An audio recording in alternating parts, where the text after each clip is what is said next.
육체를 건강하게 하기 위해서 여러분들은 어떤 수고를 하십니까? 여러 가지 방법을 사용하시겠죠? 우선 체지방도 줄이겠죠. 그리고 몸에 있는 독소를 빼기 위해서 요즘 유행하고 있는 해독 주스를 또 많이 마십니다. 그리고 계속해서 건강에 유용한 정보들을 얻죠. 그리고 건강에 좋은 음식들을 또 가려 먹기도 합니다.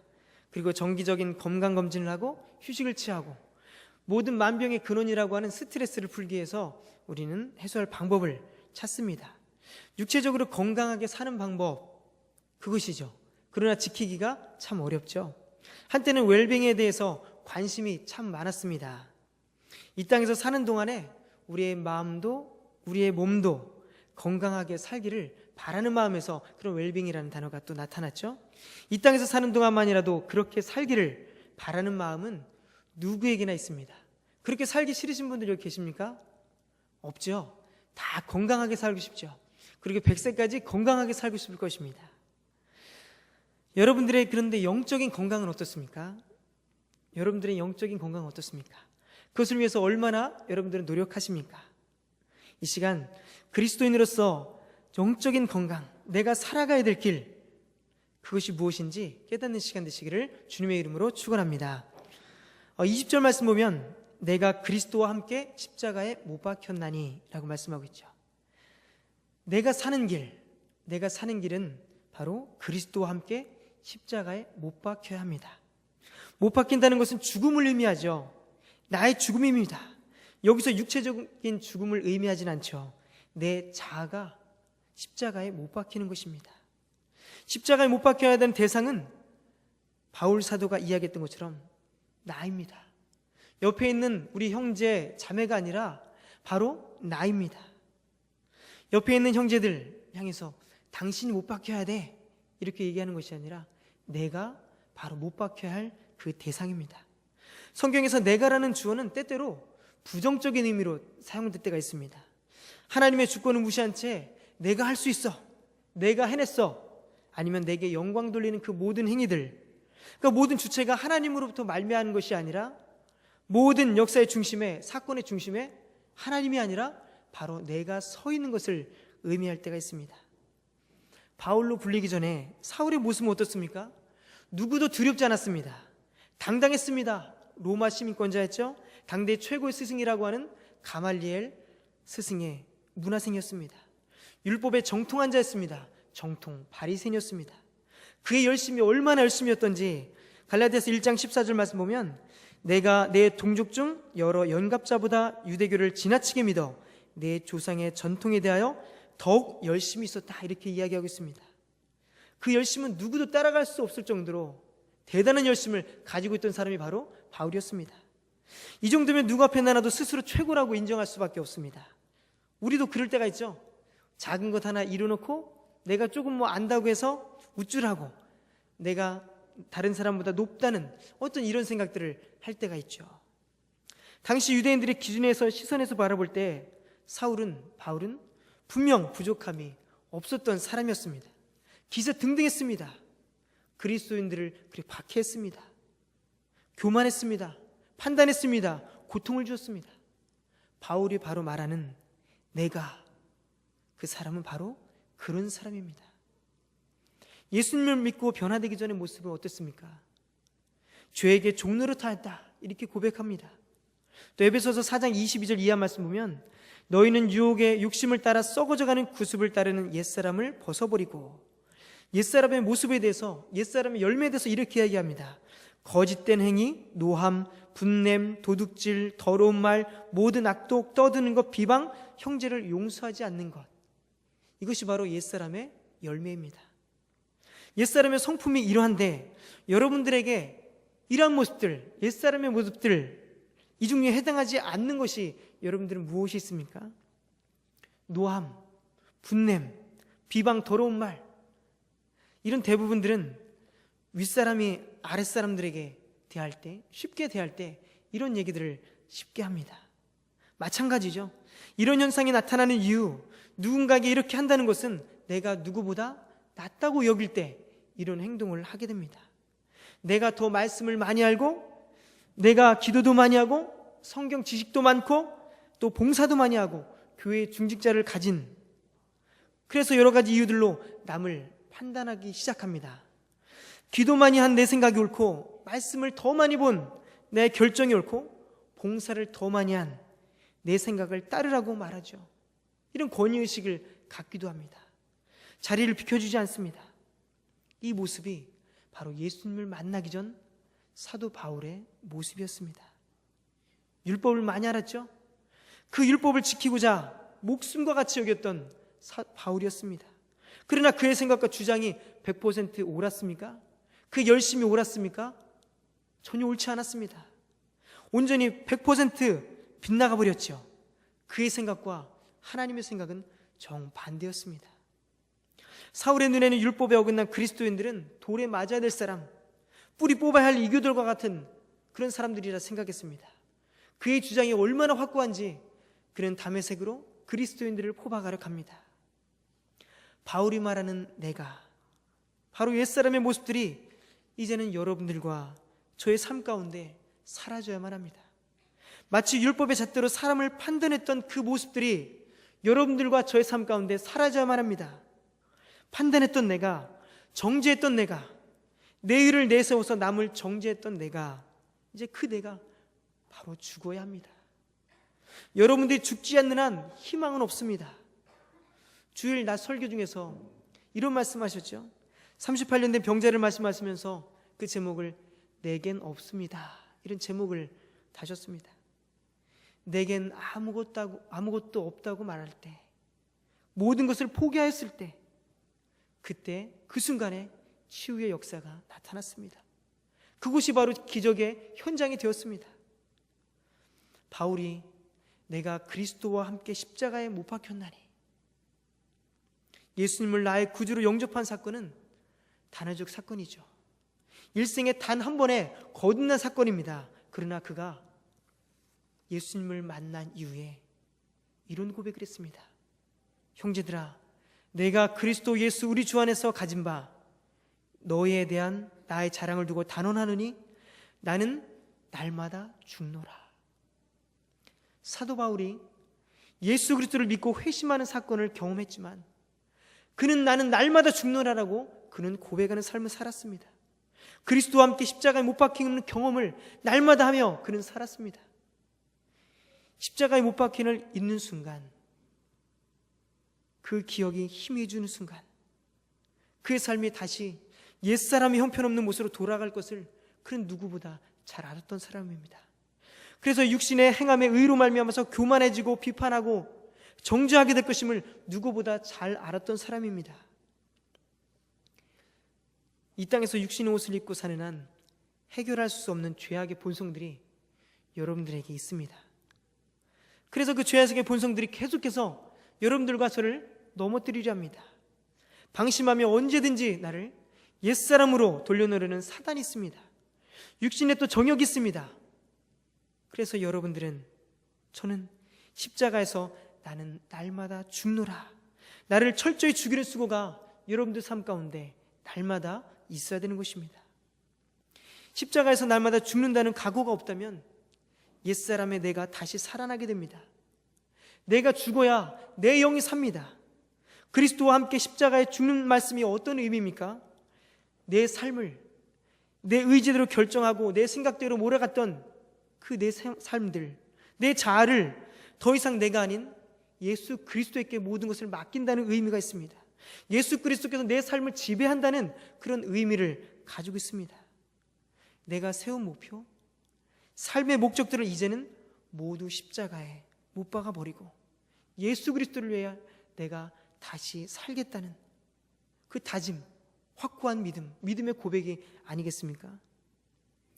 더 이상 내 주장이 앞서지 않고 내 의가 앞서지 않고 이제와는 완전히 다른 그리스도의 뜻이 우선하는 그런 삶으로 바뀌는 여러분들과 제가 되시기를 간절히 소망합니다. 십자가에 못 박힌 이후에 내 주장이 강해서 고집했던 일들을 예수님께서는 이 순간 어떻게 하셨을까? 이런 고민을 해보고 상대방을 정죄하고 판단했던 그런 생각에 들려할 때 예수님께서 가늠하다 현장에 잡힌 그 여인을 용서해 줬던 예수님의 입장에 서보기도 하고, 내가 최고라고 여기며 높은 자리에 앉고 싶고 교만해지려 할 때 자기를 높이는 자는 낮아지고 자기를 낮추는 자는 높아진다 라는 말씀이 우리의 생각들을 지배해야 될 줄 믿습니다. 여러분들이 정말 그리스도와 함께 십자가에 못 박혔다고 확신한다면 오늘 본문 그 위의 말씀처럼 이제는 내가 산 것이 아니요 오직 내 안에 그리스도께서 사신 것이라, 이런 고백이 여러분들 가운데 있을 줄 믿습니다. 예수 그리스도의 이름만이 높이는 그런 삶을 사는 여러분들에게 원합니다. 찬양하는 삶을 살기를 원합니다.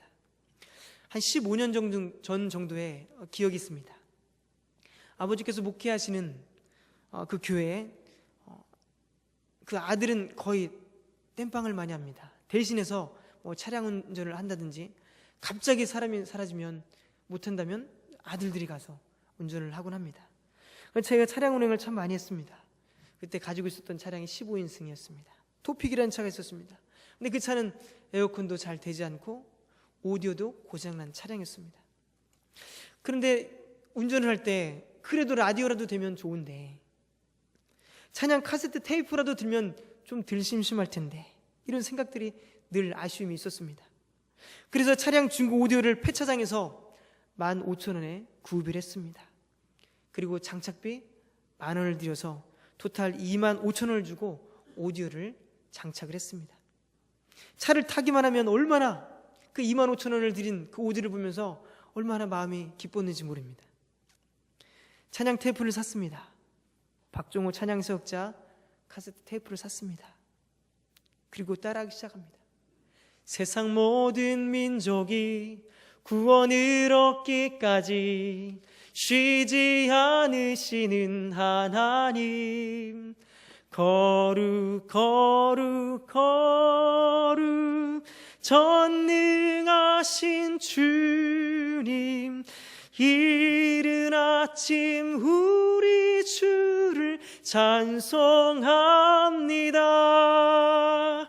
거룩 거룩 거룩 자비하신 주님, 성삼위일체 우리 주로다. 할렐루야. 얼마나 감동이 되든지 찬양을 하면서 그 25,000원을 드린 그 기쁨, 하나님이 그 감동을 얼마나 많이 부어주셨는지 모릅니다. 찬양을 하면서 눈물도 흘리기도 하고, 또 누군가 너무 크게 하면 방해가 될까, 좀 덥지만 에어컨이 잘 되지 않지만 차량 문을 다 닫고 크게 고래고래 소리를 지릅니다. 찬양합니다. 25,000원짜리 오디오를 장착한 15인승 차량, 그러나 그 안에는 거룩한 하나님을 찬양하는 콘서트장이 되어 있었습니다. 그 어느 때보다 진한 감동이 있었습니다. 하나님께서 찬양 부르는 저의 찬양을 받으신다는 그런 확신이 있었습니다. 그분을 찬양하는 이유는 분명했습니다. 예수님이 내 삶의 주인이 되신다는 그 고백 때문이었습니다. 내가 죽고 예수님의 영광만이 드러남을 믿기 때문에 저는 그렇게 찬양을 했습니다. 내 자아가 그리스도와 함께 바뀌셨다는 사실을 늘 기억한다면 여러분들의 삶에는 세상의 즐거움이 여러분들에게 만족을 주는 것이 아니라 예수 그리스도를 찬양하며 예배하는 가운데 세상에서 비교할 수 없는 큰 기쁨을 여러분들이 느끼게 될 것입니다. 그런 은혜가 여러분들 삶 가운데 가득하시기를 주님의 이름으로 축원합니다. 이렇게 내가 그리스도와 함께 십자가에 죽은 사람들만이 내 자아가 죽고 예수 그리스도께서 사시는, 예수님께서 영광 받으시는 은혜의 삶을, 그 현장을 경험할 수 있습니다. 그런 일이 어떻게 가능하게 되었는가? 내가 다시 사는 은혜를 어떻게 누리게 되었는가? 20절 후반절 말씀 보면, 이제 내가 육체 가운데 사는 것은 나를 사랑하사 나를 위하여 자기를 버리신 하나님의 아들을 믿는 믿음 안에서 사는 것이니라. 나를 사랑하사 나를 위하여 자기 자신을 버리신 바로 예수 그리스도를 이야기하고 있습니다. 이 사실만으로 우리를 향하신 그 사랑이 결코 헛되지 않음을 우리는 알고 있습니다. 내가 다시 살 수 있었던 것은 예수 그리스도의 다함이 없는 그 사랑 때문이었습니다. 여러분들 한 사람 한 사람을 위한 그 사랑이 예수 그리스도로 말미암아서 채찍의 고통을 견디게 하셨습니다. 조롱과 멸시당함을 견디게 하셨습니다. 십자가에 달리신 예수님을 보면서 지나가는 사람이 조롱했습니다. 모욕합니다. 내가 만일 하나님의 아들이어든 자기를 구원하고 십자가에서 내려와 봐라. 예수님은 당장 내려오실 수도 있었습니다. 조롱하는 그들을 멸하실 수도 있었습니다. 그럼에도 예수님은 십자가의 고통을 고스란히 당하셨습니다. 나를 사랑하사 여러분들을 구원하시기 때문이었습니다. 여러분들을 위해 십자가의 고통을 당하셨다는 사실을 믿는다면 여러분들이 예수께서 여러분들을 얼마나 사랑하셨는가 그 마음을 늘 깊이 새기시기를 바랍니다. 거저 주신 구원이라 하여서 값진 구원, 값싼 구원, 값싼 은혜가 되어서는 안 됩니다. 결코 값싼 구원이 아닙니다. 하나님의 아들 인간이 되셔서 고통을 받고 죽임 당함으로 말미암아서 누리게 된 구원, 결코 그것은 값싼 구원, 값싼 은혜가 아닙니다. 예수께서 여러분들을 사랑하심은 어떤 이유가 있어서가 아님을 여러분들은 누구보다 잘 아시죠? 장점이 많아서, 선을 행해서, 능력이 많아서, 여러분들 아니면 일을 할 사람이 없어서? 결코 아닙니다. 여러분들이 없어도 얼마든지 하나님은 유능하고 능력 있는 사람을 선택하셔서 그분의 뜻을 이루실 수 있습니다. 아니면 천사들을 사용할 수 있습니다. 여러분들이 아무리 노력해도 되지 않는 것들, 천사들의 능력은 무궁하여서 얼마나 강한지 여러분들이 수고하고 노력하는 것보다 충분한 능력을 더 발휘해서 일들을 행할 수 있습니다. 여러분들의 사랑하신 그 사랑 때문에 여러분들을 통해서 일하시고 계시는 것입니다. 이유 없는, 조건 없는 사랑 때문입니다. 돈으로 마음을 살 수 있어도, 돈으로 친구를 살 수 있어도, 돈으로 명예를 살 수 있어도 진실한 사랑은 사지 못합니다. 그 진실한 사랑이 누구의 사랑입니까? 바로 예수 그리스도의 여러분들을 향한 사랑입니다. 엘리자베스 베리 브라우닝이라는 40살 된 노처녀가 있었습니다.